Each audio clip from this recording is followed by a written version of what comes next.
zengendo okuta ge make wali nnyoko ngalage ensi abantu mbabulidde address weeri njagala kulaga abantu ennyumba ya nnyoko weeri essaawa zino gomanyi nti nnyoko twamutuuseeko era singa twabala mukola kintu kikyamu essaala twaliba tukimukola but this is a warning damulira kuno kulabula goyinza okundaba nti ndiwo ne Uganda yonna njirina mu ngalo zange ngitambula anytime anyway yanga nfuna information wenjagala ate abantu bakoowu ompulya bulungi nnyo video gyengendo bazanyira video zigenda kubeera bbiri ennyumba gye mulaba ennene eriko amabaati amaddugavu ennyumba ya Christopher Damulira waasula akayumba ke mugenda okulaba akamabaati ameru akaddako ge maje we gasula gakuma mu Damulira naye mu Damulira muzibu wa kulaba kuba naye atambula yeekengera manyi nti bamunoonya kati Christopher Damulira abantu mbabuulidde nnyoko waali olya bulungi ali ku Bombolodi kwabiri ku ludda Buyego boyita Mugalumansi wowetera ku kisaawe ekigenda Buyego nodde ekirya muri district oba kola seri kilomita 1 ne ku kilomita 2 ku emu ne kituuka mu makaga nnyoko gano ge makaga nnyoko mulekera okumanyira abantu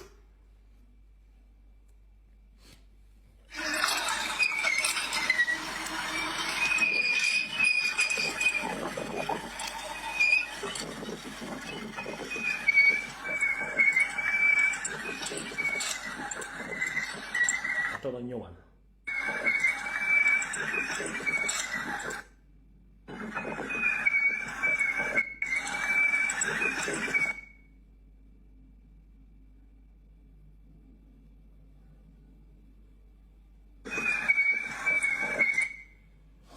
ago ge makaga nnyoko waasula geego ago ge makaga nnyoko mwalimu wamukweka ng'omaze omujja eri gibamufubutula ngalo z'ekyalo kyonna akijjeewo awo ge makaga nnyoko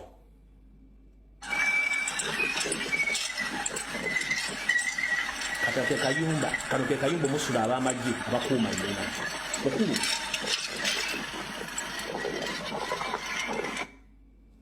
yes ololo lutalo wakati wa Christopher Damulira yes oyinza okugamba n'Abannayuganda naye nga akirimu akituddemu ye teacher Fred Kajubirumbuye aka Chemical Ali olwo nno Christopher Damulira yayimiridde ku birthday ye nategeeza mbu Fred Kajubirumbuye mbwali eri anaaza simanyi oba mbizigigere oba yayogedde ebigambo biri awo ngenda kuba nga mbibateerayo ate nno teyakomyawo n'agamba mbu oyo mbega waabwe kati awo simanyi ate abeera mbega wammwe ate simanyi lwaki mbega wammwe temuwa ekintu ekirungi ekyokukola bibino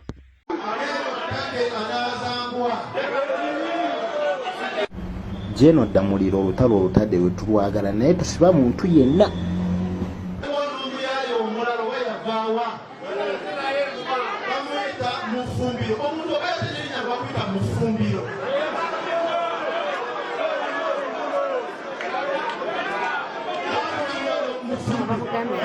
taata otinkuudde olutalo nti otinkuudde olutalo naye temuteekamu fiiringi temunyiiga ekisuukiridde tikubanga munnange ffe tetulina muntu naye Mukama yatuwa emimwa nti zo naffe tuyinza okuddiza ate temuteekamu fiiringi mutandike okukwata abaana mutandike okusiba buli omu era omwana agambye nti vidiyo eno njagala etuukire ddala wa Christopher Damulira yikakana katambi nga bwe nabasaba ku lulo okuntuukiza obubaka bwange wajja Neona Reiso nsaba buli omu yenna analaba message yange eno agintuusiza eri Balamu Muhoozi ne Jeno Damulira nga tonnaba kujja mu inbox yange kunkangakanga mwana gwe sirika abajja kutta ayino nti basobola okunzita ekyo nkimanyi si kya bulijjo era si kipya kubanga kiri nnomo mu Uganda nti bw'oba oyogera ofa ng'omuntu yenna tonajja ku video yange kuntiisatiisa na kunkangakanga asimanya bagenda kutta before you do that because I know it can happen to me anything can happen to me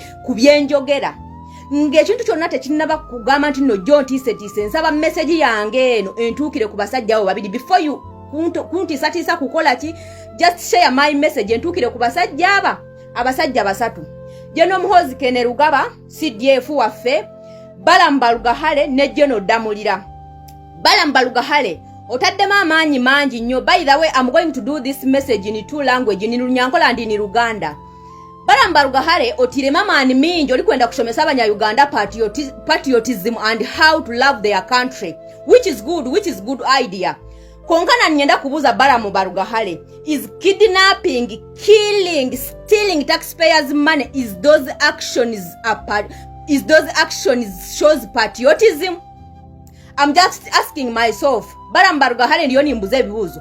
Kwamba, kwita, kutera, kukoma, kwiba sente zomu wo mushoro, ebyo bintu nibyereka kukundi hanga.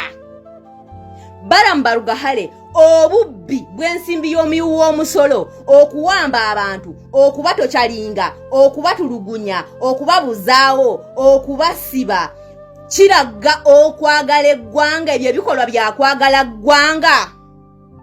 Baramu Barugahale and Muhoozi Kainerugaba and General Damulira, nga bwe mwagala okusomesa patriotism, which is good, first do the patriotic things in Uganda.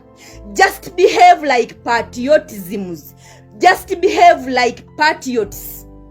Mukitegeera, Baramu Barugahale nga temunnabagamba nti mufuba nnyo okusomesa bannayuganda okwagala eggwanga lyabwe, musooke mukole ebintu ebyo byennyini mmwe ebibalaga nti mwagala eggwanga lyabwe, musooke mukerere bannayuganda ebintu ebyo byennyini ebirina bbaaga z'eggwanga lyabwe, naye ebintu bye mukola Baramu Barugahale ne guruupu yo bikyayisiza bannayuganda eggwanga lyabwe. Baramu Barugahale okuwamba bannayuganda n'okubatulugunya n'okubasiba mu makomera n'okuboota n'okubasiyaga n'okukola buli kimu n'okubabba ensimbi zaabwe ez'omuyiwu w'omusolo n'okubamma buli kimu kye balina okufuna nga bannayuganda, ebyo ebikolwa mmwe bye mukola bannayuganda bya bwagazi bwa nsi yammwe. Baramu Barugahale and Muhoozi Kainerugaba and General Damulira nitwenda mutaanise NRM government and the country. Baramu Barugahale twagala mwawule NRM government n'eggwanga Uganda, kubanga mmwe mulaga nti omuntu yenna atawagira NRM government kitegeeza tayagala ggwanga Uganda. Ekyo mwakisoma wa? NRM government si eggwanga Uganda. Omuntu yenna atawagira NRM government kitegeeza oyo omuntu tayagala ggwanga lye. Ani yabagamba Baramu Barugahale ani yakusomesa okwagala maamawo? Baramu Barugahale wagenda mu ssomero ki okusomesa okwagala maama wa kuzaala? Naffe tugendeyo batusomesa okwagala nnyaffe Uganda. Maama yenna bw'abeera atulugunya omwana gw'azadde ng'amukuba amumme emmere, omwana amukyawa era batajja kuddamu mmwagala. Ate taba talina mmukuba nti olina kunjagala lwampaka lwakuba nze maamawo. Kaakati Baramu Barugahale ne Muhoozi Kainerugaba ne General Damulira. General Damulira nkulabye otuddamu naye eno gy'ojja ng'oddamu abaana abali ku mutimbagano oyinza obutamalaako kubanga oli mu kuyingirira mazina ga nkima ng'ate toyagala mikira kukoonako. General Damulira nga bw'ozze mu lutalo lw'ebigambo tetwagala obeeko gw'osiba yadde gw'otulugunya yadde gw'otwala ku sseemwayo okumusalira omusango n'okumuvundiza mu kkomera. Twagala twetwalaganye ku mutimbagano kuno. Baramu Barugahale otaddemu amaanyi era olaga nti abavubuka tebaagala ggwanga lyabwe, naye mmwe ebikolwa bye mubakola biraga nti nno mwagala eggwanga lyammwe. Temusobola kugaba kye mutalina. Baramu Barugahale and Muhoozi Kainerugaba, Muhoozi n'okyenga Olunyankole tokaabaasa kugabe kyotiine. You cannot give what you don't have. You cannot spread patriotism yet you are not a patriotism. Tokabasa kubota kundi hanga lyawe kandi okashomesa abantu kundi hanga lyabo. Ekyo warakirebere nkahi. And we want you to differentiate between the NRM government and Uganda. Mwakitegereza akubimu omuntu wena yatakunda NRM government kimanyi kimanisa kutakunda Uganda. That is your mentality. Nikwo mukukiteekateeka mukakisoma nkahe ekyo kihandiikirwe nkayo omu constitution yihanga Uganda. Baramu Barugahale and your boss Muhoozi Kainerugaba and your General Damulira. You are forcing Ugandans to be patriotic, but are you people patriotic? Why are you killing Ugandans on the street, beating them, torturing them, kidnapping them, abducting them, stealing their money, and you want them to clap for you and dance for you and love? Foot soldier nga wesibyezi biri n'eyokusatu ng'ogitadde wali wabbali kubanga eno yo gy'oba oyingirira waliyo omuliro ogwokya. tetulina kyakozza. Abaana bakuwa ebibyo n'otambula nabyo n'ogenda. So bamugambye nti munnange ke kaseera weesootinge eno gy'osaalimbira eno nti eyo emmeeza gy'oliko eyo eriko ebyokunywa ebiri expensive wandirugwamu. Ate munnange wetuvaako eyo ne tuddako ku nsonga eza chairman waffe Chairman Nyanzi ono nga ye coordinator kunga. Maye abaana nabo bagenze nabo batandika okuba nga bamuyisaamu eggaali awo ne bamukyomera ne bakola ki. Waliwo interview juzi yakola ne bamubuuzaako ebibuuzo era n'abyanukula. Naye nga womanyi munnange emitimbagano abaana baddira akantu ate naddala kasita wabaawo baba ku sayidi eri endala nabaawo we baddira ne batematemamu obuntu ate ne batandika okuba nga bakuyetingabo. Bamuyisizaamu awo eggaali naye eyo bavuddeyo kuba nga batunyonyola era katuwulirize omukulu ono atugamba ki ku nsonga eyo. Blaza Chairman Nyanzi nga mumukubiddemu nnyo enkyungwa. Chairman Nyanzi nga mumukubiddemu nnyo enkyungwa. Nze ndo mwana wattu mbadde sinnakakasa nti Kyabbassa kati yafuuka y'Abanyampi. Naye Kyabbassa kirabika kati yafuuka y'Abanyampi. Nawulidde munnamawulire ng'ali ku Chairman Nyanzi akazaamuzizza mu nsonda bw'ati mugamba gundi gwe ate twakuwulidde owaayo ba foot soldier mbu wabawaddeyo amannya gaabwe abaali ku parade. For starters katubeere kiriya. Omanyi saagala bakuzannyire ku bwongo kuba eno regimu egezaako kukuzannyira ku bwongo. For starters, NUP kibiina ekiwero recognized by the Electoral Commission of Uganda. Era kibiina ekyetaba mu byobufuzi ebyawamu wano mu ggwanga Uganda n'ekibiina ekifuga ekya NRM. Era NUP eno yeena leading opposition candidate. Era erina candidate yagenda ku ballot paper n'avuganya mu kalulu ka bonna akobwa President His Excellency Kyagulanyi Ssentamu Robert n'awangula Museveni ne yeerangirira. Kakati ekintu kiddamu era nkibagamba ekintu ekyakolebwa NUP ekya parade ba foot soldier nga bali ku parade nga Chairman Nyanzi yennyini yagiridize kyali tekimenya mateeka era tekyali kikyamu. Kyova olaba kyalimu kifo ekiri officially gazetted ekimanyikiddwa nti headquarters za NUP.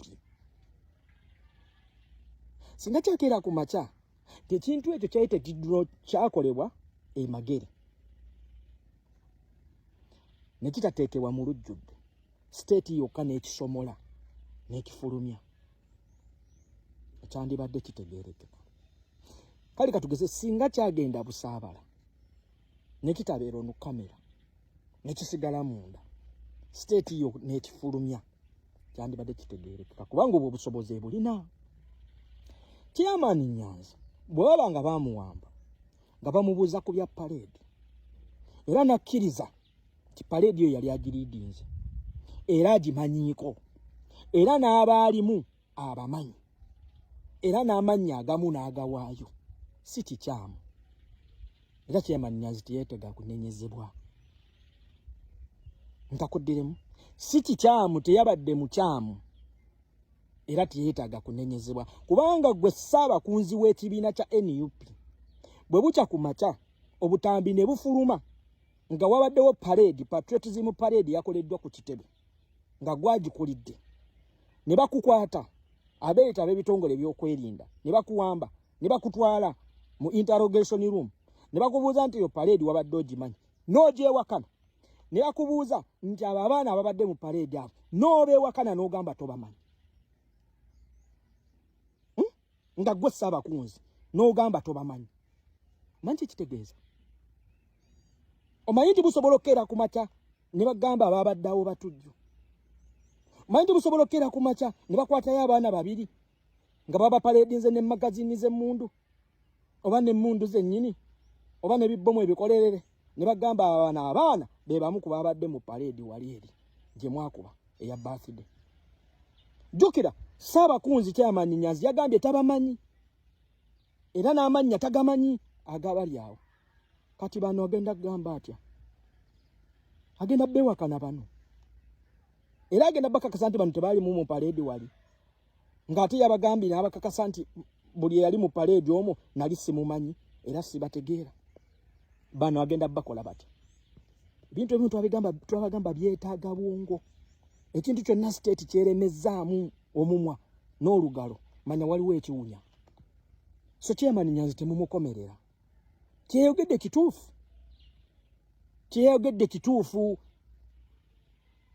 tiwali awo yali mu bumenyi bw'amateeka kyova olaba era yali abamanyi nti niwo mukeba kumanya mugamba nti twamusanze n'embomu yaliwo omugundi ajjayimya agamba nti oyo simumanyi teyaliiwo kuba abaaliwo nali mbamanyi tukozese nnyo ku bwongo n'amagezi okusinga emotions bannagamba bano badongo eno state ya badongo nze Chairman Nyanzi abakera kumata ne yeegaana abaana abo nti tabamanyi ne parade yali tagimanyi n'akyogera ku kamera ku video nze mbadde nsoko muyisaamu eggaali erisinzi gguluva okwayo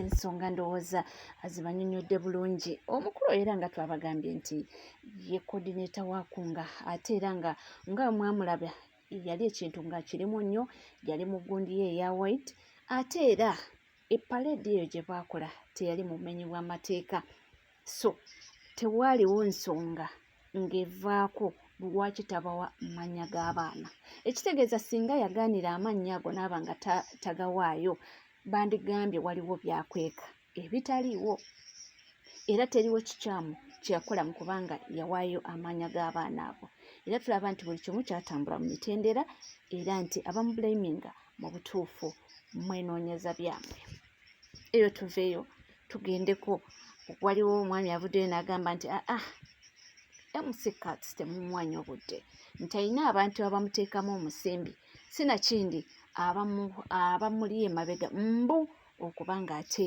addamu okwatakinga pulezidenti waffe omulungi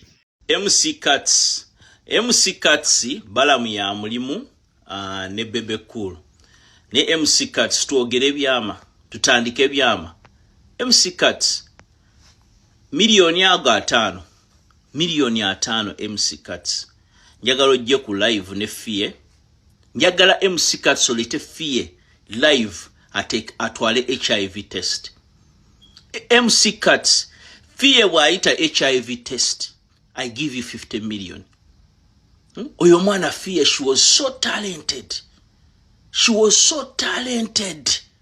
was so talented naye olunaku bwe yategeera nti wamusiiga embwa eri eyaffire bongo lutwayo omwana n'awunga fie yatandika cocaine because yagamba mwana omusajja se future yange ate nga MC Cats baana bameka bowebase nabe Uganda betumanyi twogere tubaleete wano saawa zaka munange byebyo ffe tuli okubanga tubaleetera nze soosi y'ebyo bintu sibimanyi naye kasita omukulu abyogedde ndogoza yalina soosi ya information egyatuwadde ffe tuliwo ekikulu kyaffe kubanga tukutuusaako information yonna nga bweri era nga munange wetuvaako eyo nenkutwalako ewa kansona Lukoola ng'akunga abantu anti munange kampeni zatandise yes tulina okubanga ekifo kya Kawempe North kiteekayo omuntu ffe meantime nga tulindirira ate akalulu kaboona bwe kagenda okubanga kaddamu naye ng'essaawa yakakati tuli mu kubanga tunoonya akalulu ake Kawempe North waliwo obubaka waneno obwa Honorable Nalukoola agamba ki wonna gye muli ndowooza amaanyi geego mugawulira olwaleero tugenda kutalaaga omuluka gw'emperere omuluka gw'emperere gukolebwa ebyalo bibiri Sekati ne Sekanyonyi tiimu zaffe zatuuse dda ku ground kati katulumbe tubeere wamu ffenna tutalaaga omuluka ogwo bwe tunaaguvaamu tulumbe ku BBS TV leero tulinayo debate kasembera y'abeebyokwerinda okubataataaganya leero obubaka kibawa bifo nga tutunavaamu kansuubire nti nno ab'ebyokwerinda abaayize ekyokukola tebagenda kuddamu kukola mpisa mbi nga luli bwe baakola kuba jjo twafunye okutuulamu wamu n'akakiiko k'ebyokulonda ndowooza nti ebyo twakkaanyizaako buli luuyi lunaabigoberera ffe tetulina mutawaana tetwagala kulwana ffe tugamba bigambo nabwe kityo buli omu bw'aba ali ewuwe twogere ebigambo eby'ensonga tumatize oyo abakusiimye akutwale tolwana ab'ebyokwerinda muleme kweyingiza mu bintu byaffe mutulekere emirembe tutambule bulungi mu kampeyini eno mbaagaliza birungi byokka bannakawempe north mwebale nnyo mwebaliddala